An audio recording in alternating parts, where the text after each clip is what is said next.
Bonjour à toutes et à tous.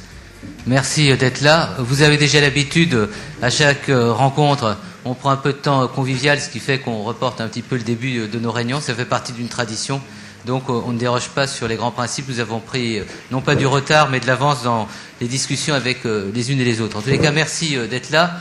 Je sais que vous venez de différents endroits. Vous représentez aussi, à travers les régions, à travers vos actions, une association, vous le voyez aujourd'hui, on en parlera, qui se porte d'autant mieux qu'elle est accueillie par Bouygues aujourd'hui. Je voulais remercier les personnes, aussi bien de la sécurité que les personnes qui s'occupent de la salle aujourd'hui et qui nous accueillent dans de bonnes conditions, d'être là avec nous malgré le fait que c'est un samedi après-midi qu'on fait notre assemblée générale.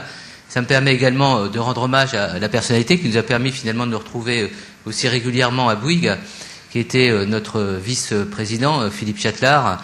Et vous voyez, à travers finalement un projet qu'il a véritablement porté jusqu'au dernier jour, on est aujourd'hui dans le cadre de Bouygues et soutenu aussi par cette grande société. Je voulais aussi rendre hommage à Annick Foy, parce que c'est une militante de l'association qui nous a quittés il y a quelques semaines.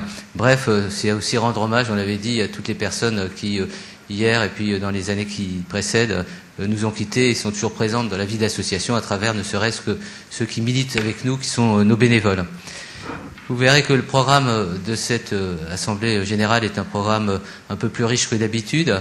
À la fois, on va transmettre un certain nombre de données. Vous avez vu qu'on a évolué singulièrement dans la présentation des données, notamment tout ce qui est de l'ordre financier.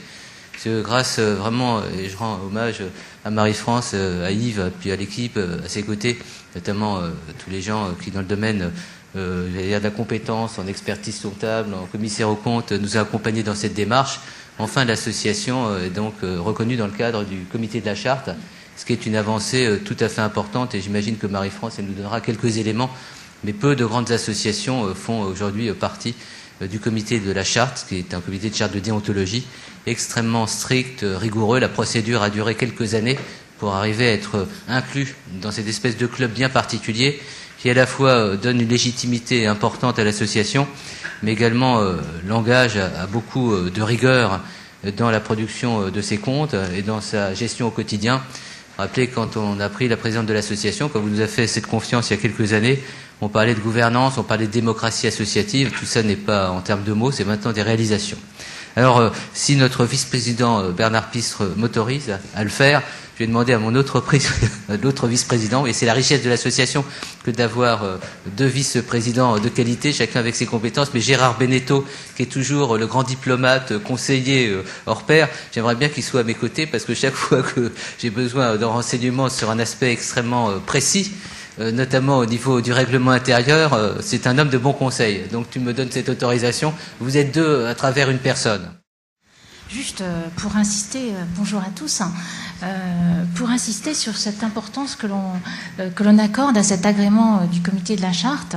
Beaucoup d'associations sont agréées et c'est pour nous le label qui est accordé par ce comité, qui est le label du don en confiance, c'est-à-dire que c'est une accréditation, une certification de notre association qui atteste que notre association travaille avec rigueur, avec transparence et aussi selon une bonne gouvernance. Alors nous avons, je crois, dans la salle, même j'en suis certaine, le représentant du comité de la charte, que je voudrais saluer, qui est M. Ventalon, qui est là, qui nous a suivis pendant presque 2 ans pour finalement proposer au comité de la charte notre agrément. Je crois qu'on peut le remercier de sa présence et de venir suivre nos travaux cet après-midi.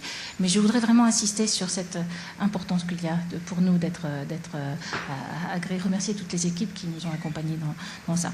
Alors, Monsieur Thierry, notre expert comptable, va présenter les comptes, va présenter d'une part le bilan et puis va présenter au travers le compte de résultats et puis le compte emploi-ressources. Et puis je vous présenterai le budget prévisionnel 2011. Peut-être qu'on a un représentant du cabinet du commissaire aux comptes ? Non. Donc Monsieur Thierry présentera aussi lira ce qui est obligatoire, qui est obligatoire en assemblée générale. On doit lire les deux rapports du commissaire aux comptes. Donc Monsieur Thierry lira ces deux rapports. Ensuite nous voterons l'ensemble des documents financiers. Puis ensuite je vous présenterai le bilan prévisionnel qui doit être également le budget prévisionnel qui doit être également voté.